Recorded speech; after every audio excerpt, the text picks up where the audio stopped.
But there in the last paragraph at the end of the book, it said, some new ideas are here needed. And so there I was. Some new ideas were needed. Okay, so I started to think of new ideas. Well, I don't think there is any question about it. It can only be attributable to human error. How does it help do that? I don't know. I need to start my J-Day practice. You're the reason this species is a failure, and it makes me angry. This is Analytic Endeavors with Nick Thompson and Dr. Xander Mausoff.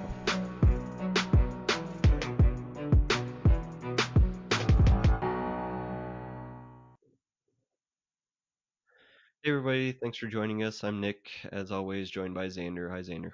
Hey Nick. Hey, so today it was a little hard for us to figure out how we wanted to start this. Basically, we wanted to tell you what is next for the podcast, kind of a casual chat about the state of the podcast and what we would like to do with it and where we would like to take it. First of all, we wanted to make this episode, and one of the reasons I specifically wanted to make this episode was, I feel a lot of, I wonder about how I should be talking about these kind of sciencey topics. I'm, a lay person, and, I'm interested in science topics, but, I definitely don't want to be misconstrued as somebody like Bill Nye that's putting out, factually inaccurate things. So it's a struggle for me to know when to kind of speculate on things and kind of have fun and just kind of throw crazy ideas out there, and when to kind of go into Xander's domain and go into the super kind of scientific method of things. Xander, do you kind of struggle with that sometimes too, or? Well, yeah, especially when you're looking at different fields. I mean, even within, my expertise is in nuclear engineering and a little bit of mathematical modeling and physics. But, people will be like, oh, well, what about this chemistry thing, or what about this biology thing? Like so on one hand, I think having a sort of general understanding of science that you get, particularly in like undergraduate studies, gives you some ability to talk about it. But I mean, most of these high, if you hear something on the news about, oh, like this virus is out, or this new chemical process was discovered, and like, what's your opinion on it? Well, that can be really hard to answer because you are, in comparison, and basically a lay person.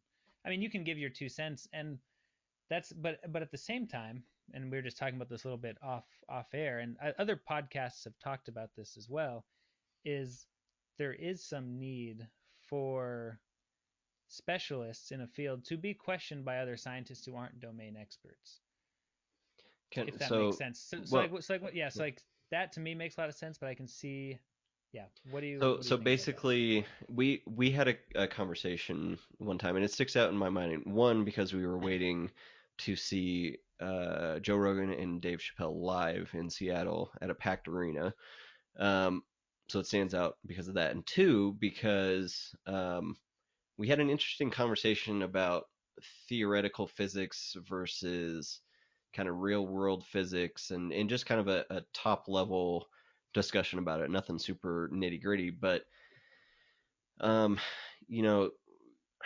correct me if I'm wrong, but it seems like you kind of confirmed some beliefs I had that the next great leap forward in science might come from the philosophical side of things rather than the pure mathematical side of things. Like, are we so focused on the hard, heavy math of it that we're not looking at other things?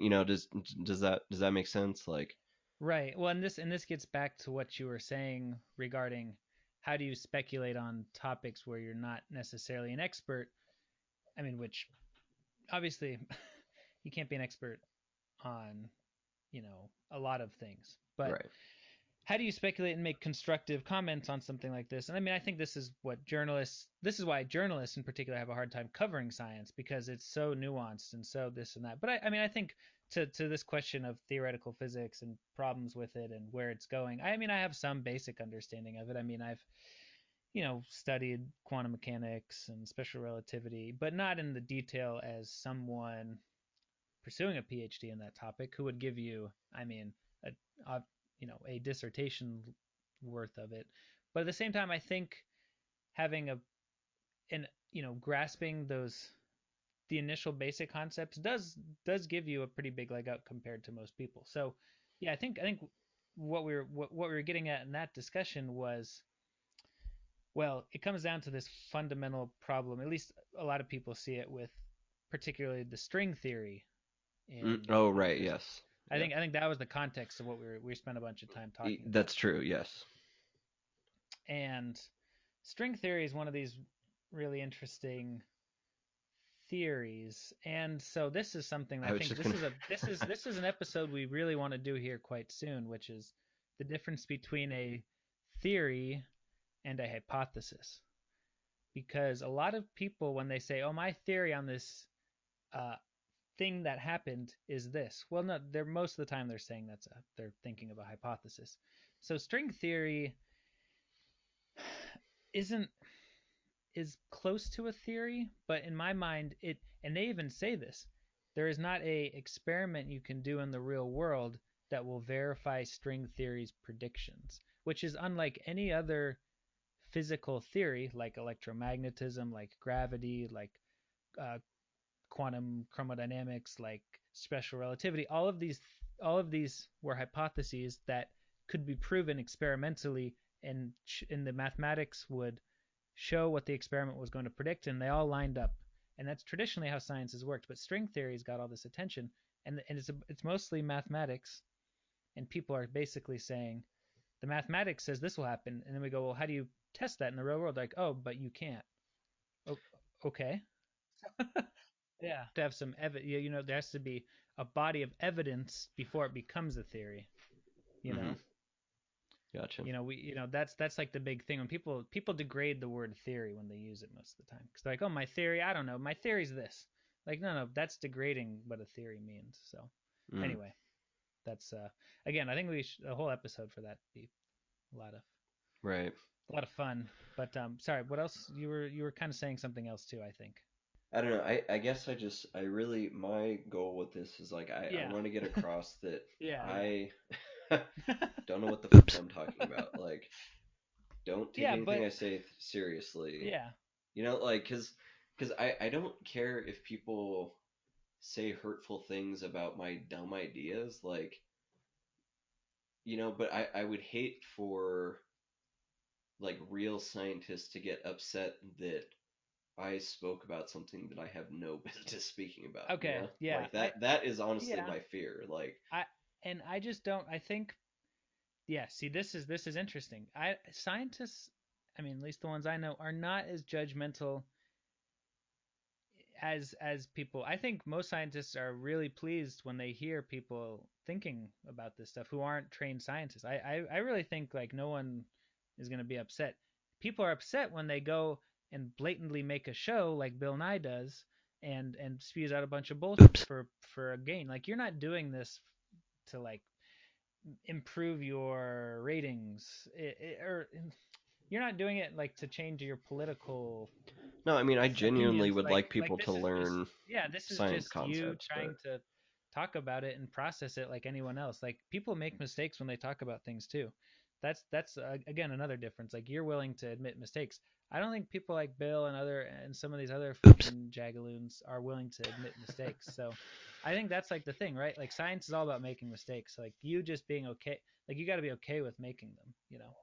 Yeah. Well, which is fine. Like, I think you should talk about it. I think that's the point. Like, people should feel okay talking about it and speculating, and as long as they're not knowingly deceiving. That's where I draw the line. I think some of these people knowingly are deceiving. I think Bill is knowingly deceiving. You're not like, to me it's all like, it's like Kantian philosophy. Like, the motive is more important than, like, the actual action. Like, the motivation behind it is, and in your case, is, like, good and wholehearted. And people like Bill are, I think, on certain topics, I don't think it's that way. I think it's for a specific agenda. Yeah. And politicians too. I think that's why people get upset at politicians. like, but then people like Bernie Sanders have all this appeal, like, oh, well, he's like, everyone always Oops. says this, like, he's genuine. I trust him. I believe him. It's like, I mean, that's just your feeling. That's just, I mean, it does Yeah. seem like that way, but like people care about the motives. Like Bernie does a lot of stuff I don't agree with, but his motives are good in general. Like I don't think he has the same malice as other people. Yeah. But Yeah, I would agree. I would say that I would have said that about Obama myself being even a right-leaning guy, but after so many drone attacks, you kind of let that yeah, descriptor fall by the wayside. Now, not to compare, I mean, you can say that those are all, fully good to go drone attacks, but still, I mean, yeah, it seemed a little off-brand for Mr. Obama. yeah. No, I mean, I see what you're saying, and I think, but yeah, I think the larger point is your motivations are important, and I think people that will come through. Yeah. So I don't think there's a I wouldn't worry about that, and I think I think being able like okay, say you say something you don't like and then you have to correct it. Like that is what people should do. That's what how it should work. Like I don't know. I mean, I make mistakes and things aren't always right when I talk about them, you know. Yeah. So, there's Yeah, I some guess. technical like I was Yeah. even talking to Tori, and she was like, wait, can like are there proton beams? Like both of us were like, wait, can you actually make a stream of protons? We like couldn't, and you can. It was just kind of anyway. We just Hmm. and like I think I might have not said that in the previous episode. So anyway, point Gotcha. is, I think your motivations are important, and that's what will come through. So Yeah, well, I mean, I genuinely don't want to. I mean, it would be great if this was for financial gain at some point, but I right, mean, that's exactly. Yeah, I honestly would only want to do the financial gain part if we were doing it the right way, like not fear mongering. Like yeah, I making think some entertaining stuff. yeah, and then for me, I mean, we focused on the terrorist thing in the Bill Nye episode for nigh on like 40 minutes. Like we beat that horse to death, but I genuinely wanted people like if I made a couple of people out there, or sorry, if we Yeah, made a few people out there feel a little safer at night, thinking, oh man, that's one thing I don't have to worry about. Like, that's a good feeling. Like I would not mind making money saying those kind of things. I don't want to come on here and say things that I feel emotional about or something, and then I say things, and then things get misconstrued. Like, yeah, we all make mistakes, but I would like to hold myself to a high standard and you know make sure yeah, I'm saying correct things about you know topics that there are right and wrong answers, and science has a lot of those, but they have a lot of them that are right. seemingly up for debate too. Yeah, well, and that's yeah. So this is really interesting.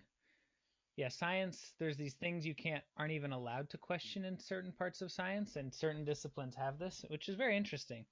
And and there's other people who talk about this too. Like Hmm. I'd never thought too deeply about this, but there's a lot of people they only want to study, like for instance, the way the universe was, born. People Big Bang Theory. Okay, there's not as much like people don't aren't challenging some of the details of that. Like they want to just do one certain and it's like why are people like this should be continually questioned and like re-examined if there are good questions to be asked about it and unanswered ones. So I guess you see like some tribalism in science too, and things that are so out there and like convoluted that it can be hard to say, right, what is the right and wrong answer. And like science is striving for that. That's the thing. People are like, oh it's wrong. Like, oh no, but it's striving, right? It's not. Yeah. It's always a work in progress. So Yeah, just and then that's like to me like what's so beautiful about it. Cool. to empathize with a scientist too, though, I could see how, constantly being confronted with, you're a round Earth shill or something would get Yeah. pretty annoying after a while, and you would just be like, dude, just take my word, like the Earth is round. But science, at its true core, should be about showing that person, evidence and at the very least displaying the evidence so that they would have a chance of understanding it. Maybe their mind is made up. Okay, Yeah. but I feel like, and maybe I'm wrong on this, but I feel like a scientist or someone who's trying to convey scientific methods should at least try to convey these concepts even to someone that you may deem like kind of a lost cause. Like I frequently do this myself and I say, oh, that person, place, or thing is a lost cause. Who cares? But Mhm. if we all say that, then no one's going to care about anything, and that's not good either. So. I mean, I think you got to try and bring them along a little bit. If Hmm. someone's just gonna be like, well, I, you know, can't see the thing is when you talk about people with these ideas where there's a lot of evidence against them, like the Earth being round, but Hmm. also like they usually have a hard time framing their evidence too. Like they're not presenting it in my mind like a very coherent way. So like I think you can have like if now there are people I disagree with. I guess my point is like they don't present their evidence very well usually, and if Hmm. they do, if there's someone who has some really compelling flat Earth evidence and presents it in a way that is more, I would say coherent, you Right. should present it. But the Right. thing is, I'm not even sure exactly what all the arguments are. Now, if they bring them Yeah. up, it Yeah. would lead to a really interesting conversation. I think, like, Yeah. Okay. I see. Right. like people, Because. yeah, I think it would lead to an interesting conversation because we get into like someone was asking me, oh man, this was a year and a half ago, like they didn't believe we went to they didn't believe we could get to the moon. Mm.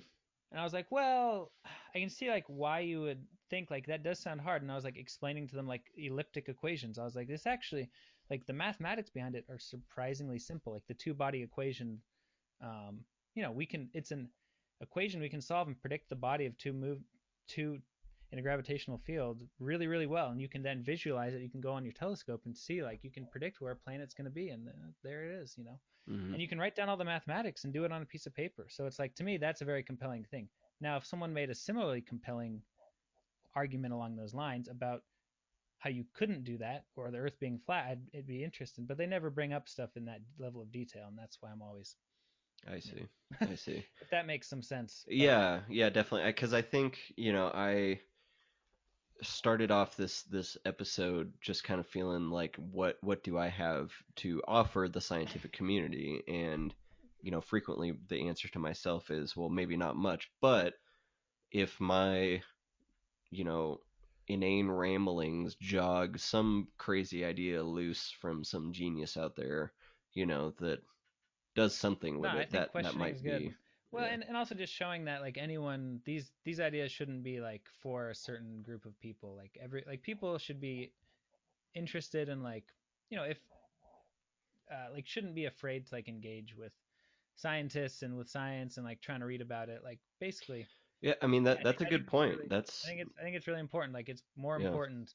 Like like 10 people can know about nuclear engineering and physics, but if 100,000 don't, what's gonna happen? Then all that shit's gonna Oops. go away. Like Right. that's the problem with a lot of these topics now. Right. Is most people are either afraid or they don't want to talk about it, or they don't want to engage, or they're I don't know. Yeah, it's Yeah, well, there is a definite fear factor. I mean, I definite fear factor. fear. I definitely felt it. Just getting into these topics where I'm totally out of my depth, Donnie. Like, just You have gotta, no you idea gotta what's do that. going on. Yeah. Um, but then like getting back to the state of the podcast too. I was talking to Xander. Like, I would like to do some less insane topics too. Like, just talk about music sometime. Like, Oh yeah. and just talk about more light things that we kind of like, and movies, and Only heavy maybe. stuff. Yeah, Yeah. exactly. Yeah, that was Xander's response to me. Only heavy stuff in all All caps. caps. Yeah. So, it's, I don't know. I guess my goal here is to just ask some semi decent questions along the way. You know, keep in mind, folks, that I'm not the scientist here. I just want to ask questions and learn along the way, and I'll throw in some knowledge that I have. I have some Like I feel like Xander covers a lot of the, physics and kind of that really nitty gritty science thing, but then like I happen to be really interested in long range shooting, and we can get into all the physics that go into that, if we really wanted to someday on shooting a 12-inch plate at 1,000 yards, with a 308, and we can go through all the grain weights and everything, and get all down into it. But it's like I've done some of these. Not that you haven't done the physical stuff too. Like we could talk about the physics of skiing, I guess, if you wanted to get into that kind of thing. But I don't know. I'm rambling now, so. No, I see what you're saying. I mean, yeah, I think you're bringing a good perspective and asking really important questions, and I think there's a lot of value in that. And what you're experiencing is what's known as imposter syndrome. Mm. And it's actually what, the interesting part of that is people oftentimes, I mean, I know I certainly felt this. When you're pursuing something like, getting your PhD, most people who do that feel this same thing. They feel like they are not good enough. They don't know anything. There's all these experts. They're worthless. Like this is basically the plight of most grad students, I think. Mm-hmm. And I think most people also who feel that as well, who don't even engage in that, like they're at that level, like yourself, like you're saying, like you're like, you don't want to engage and feel like you're wrong or this and that. And I guess what I'm trying to say is everyone, even the experts like myself, feel that way. And I feel that way all the time. Like I read stuff and man, I mean, I don't, I'll pick up like introductory nuclear engineering books and there's stuff in there like I don't know super well. There's stuff I'll read about, yeah, all kinds of things, and it's confusing, and you feel, because I know people who are so extremely knowledgeable that you feel worthless, like you really do, Hmm. So I guess what I'm trying to say is like all these scientists at some point in time have also felt the same way, and it's that the cheesiest, stupidest, not stupidest, but it's definitely cheesy, but that fake it till you make it mantra. I mean, if I were to give any aspiring scientists, any, anyone who's interested, even remotely interested, that is one of the best things you can do for yourself is, I mean, you just got to keep faking it and just you just keep doing it. And people I don't think 10 years ago people thought I was going to be into science like this. And neither did I, but I just kept faking it. And then all of a sudden people are like, oh man, this is like my science friend Xander. I'm like, that's like, yeah. Okay. Yeah. Like that's not even like necessarily how I see myself all the time. Right. Well, it is funny. I think of, it's Xander Science Friends. Okay. Like, Yeah, I like have like yeah, right. that group in my head of Yeah. people. Yeah. I mean, I don't know. I'm gonna just do my best along the way. I'm fine admitting I'm wrong, especially about these really complex topics. I'm sure I will frequently be wrong, and I will strive to correct myself when proven wrong. So, right. And that's just having that motivation. I mean, we proved in episode 1 Bill Nye getting on there and being totally wrong on national television, on CNN, that's true. Millions of people. I mean, that happens every day. These people get on and I hear them. I mean, I was just listening to Joe Rogan and that astronaut talking. Oh yeah. And they were talking about radiation sickness and they're talking about iodine pills and they got it totally wrong. They were talking about, if anyone out there was listening to that podcast, they were talking about radiation from nuclear power plants, and people are like, oh, you should take iodine pills. And you take iodine pills because cesium-137 has a tendency to accumulate there and into your thyroid. And if you take iodine pills, I mean, not iodine pills. Hold on, I'm losing my train of thought here. Or was it? Yeah, no, it was iodine pills. Yeah. Taking iodine pills because it fills up your receptors so you cannot accept the contaminated material that you might inhale from this byproduct of it. So they were saying that cures the radiation, I think is what they're confusing. It actually just makes it so your body doesn't accumulate it itself because it's already full, basically. Gotcha. Stuff like that. I mean, this is like a NASA trained scientist studied all this stuff, and like he like even forgot. And like people forget and get confused. Like it's all subtle. Like that's a subtle Or station. I see like even there, I said cesium 137. I meant iodine 131 is a problem, and you can take iodine pills basically so that you Oh, I see. preemptively Right. fill up your body with extra iodine so you don't receive the new iodine. That's not the cesium. Sorry, cesium is byproduct there. See, even there, just the same kind of thing happens. Like there's a lot of stuff going on, and you can Gotcha. easily misconstrue it. So. Yeah. Yeah, that's true. There's people have a lot of shit going on, so it's But hard to. So I guess that my one last thing that I want to get out there is the other kind of thing that we wanted to do was, we understand that people can't be experts on everything. No one could be. So just getting you to start asking, like, you don't have to be an expert on a subject to ask the right questions to start getting some really in-depth information about it, like really quick. Like in the case with radiation, we've already went over this. Ask what the source was, what the exposure type was, what the type of radiation exposure, and where it was on the body, kind of thing. Like, without being into the subject, you wouldn't know to ask those questions, right? So yeah. you can start to like figure out how to take like the coronavirus. It's in the news right now.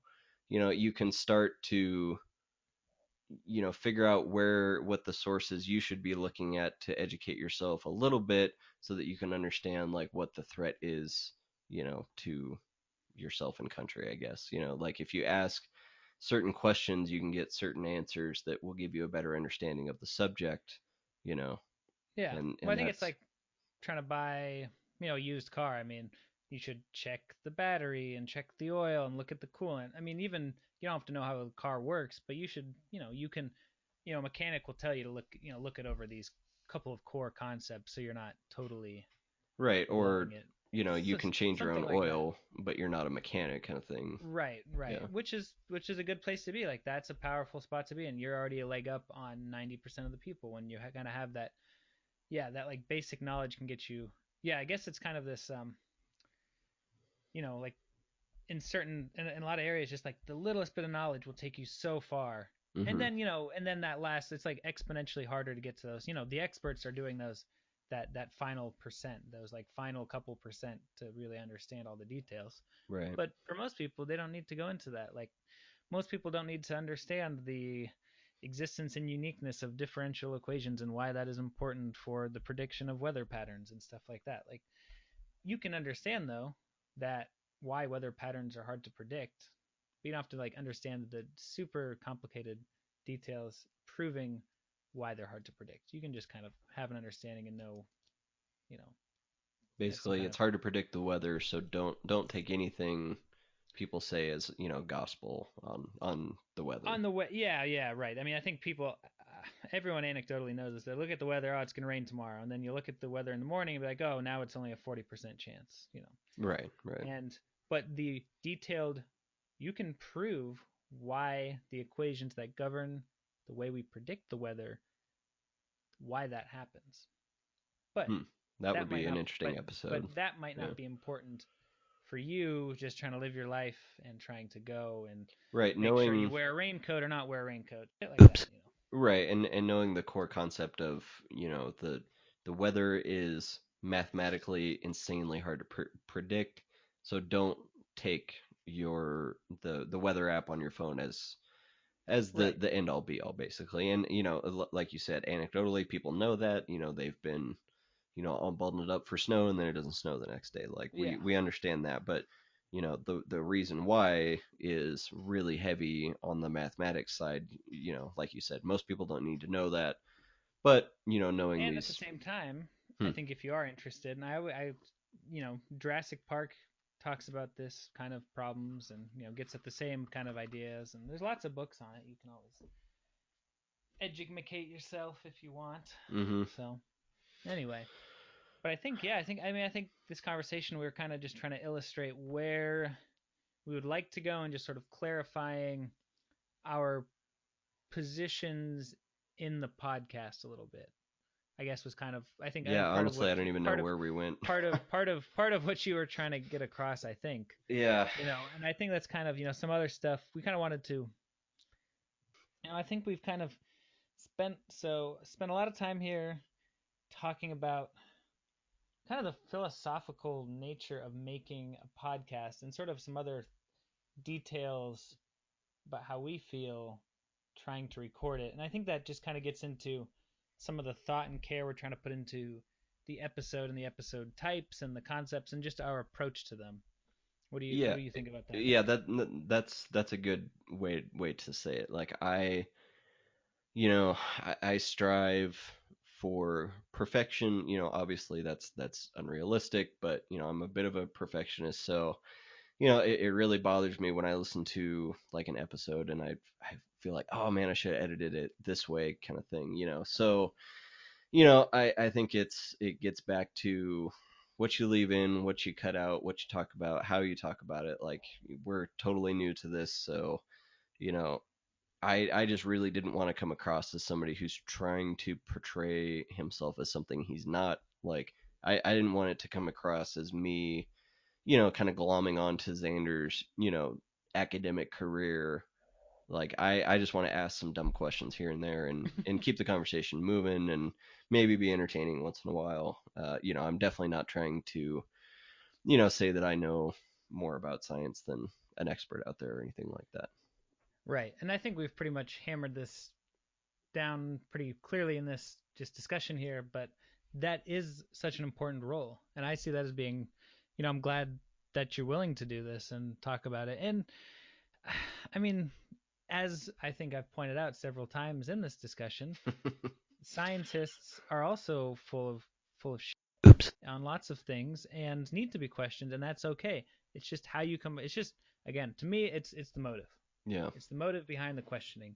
And is your motive, coming from a place of concern and interest, or is it coming from a place of trying to make you like a gotcha kind of person or a politically motivated person? So to me, that's the difference. And I think, yeah, that's something we're trying to sort out in this podcast when we talk about topics. And I think some of the ones coming up here, pretty interesting stuff I have a little bit less experience with, which are, Nick's, I think, planning on talking a bit about NRA and guns. And Yeah, I don't know what else you were. some of, like, I have a lot of, like, I feel like Xander, not that he focused on something, but when you get a PhD, you have to kind of focus on something, right? Whereas I feel like I kind of hop from one thing to another more quickly, maybe than you on some things. So Yeah, probably. I'm, like I mentioned in the intros episode, I'm into guns. I would like to talk about at some point how corrupt the NRA is and how it's a garbage organization. And if you actually like guns and care about them, you shouldn't give any money to them. And then I'd also like to do, a discussion of what control might work. Like, I would like you to actually like bounce ideas off of me and say, like, Right. I think that's like, an area where it's definitely switched. I mean, yeah, basically just say, like, I'm why a little bit wouldn't more this against guns, and you've thought about this in great detail, and I haven't. Really. Right. Yeah. I mean, yeah, and definitely, had more conversations. I've been, around them more. So I think that'll be kind of an interesting one. I am planning on doing a little family history. I don't want to say too much about that yet, but doing a bit of a expose on a family member of mine in his military service. What else, Andrew? What else do we have in the pipeline? Oh, I mean, I'm looking at my notes here, and Mm-hmm. they're all very, very nerdy, some would say. We have some more discussions on some nuclear technology, and I think I want to do a big one on what I call the Reddit reactor, which are molten thorium salt reactors. Which, if you've been on Reddit, go to our nuclear, third comment. If you don't find the word thorium, I'm going to be surprised. People love these things. Andrew Yang went so far as to make it part of his platform. Really interesting topic. I'd love to talk about, we've mentioned many times you cannot be an expert on everything, but there's one person in the previous century who was as close to this as you can get, who people do not know about him, and it's von Neumann, who was a mathematician, computer scientist, and physicist. Most people don't even know him, and I think he deserves as much. I mean, this guy. I mean, he was an expert in so many things. It's kind of remarkable, and I think most people don't even know who he is. He has your computer is based on von Neumann architecture, so the same computing architecture. Basically, this guy came up with in 1940s time frame. So Wow. anyway, So I'd like to just talk about. There's a couple people like I just find super close to my heart, and I've never even met them, but someone like him, anyway, it'd be super interesting. yeah, definitely. I didn't know anything about him, so yeah, that would be cool to learn some more about him. Yeah, so I think like a lot of the stuff I want to talk about comes down to, computers, science, and history. I mean, that's kind of the stuff. I find myself having a hard time even like buying fiction books these days, which isn't good. I used to read a lot more nonfiction, and it's good for you, so I need to work on that. But And it's anyway. funny you mentioned that because like I feel like I have maybe a leg up on pop culture a little bit more than you do. Yeah. You know, I follow things. You know, now I have two kids, so I don't much anymore. But you know, I don't know. I just follow stupid news stories that no one actually needs to follow, but it's kind of entertaining. Various political malfeasance and stuff like that I enjoy wasting my time reading about. You can fill me in, and I'll just make gross. Now, what kind of gross? Really gross. Yeah, when I'm saying gross now, I'm saying obtuse and inaccurate, and maybe not very accurate or precise. Actually, not accurate. Maybe precise is the word we'd like here, but. Gotcha. Oh, I did want to mention orthogonality because I did know what that orthogonality. was. Yes, actually, because in 3D modeling software, Yes. you are generally in ortho or perspective mode. I forget what Blender is, but ortho is like everything's viewed at a 90-degree angle, Right. so you don't see any perspective on the object. So, boom, people, I did know what that was. I just forgot. Nick knew it so much he forgot it. That's how ingrained it was in his brain. No, honestly, I never like took the time to know the difference. I just clicked on the icon of the one I wanted to look through. So I kind of forgot about that, but it did jog my memory eventually. Oh, nice. Well, see, there you go. If you learned anything here in this last hour or less, whatever we end up at, you can claim to know nothing and also know it. Bam. Yeah, well, that's true. With that bit of nonsense, I think it's time to end. All right. Thanks for listening, folks. All right. Bye.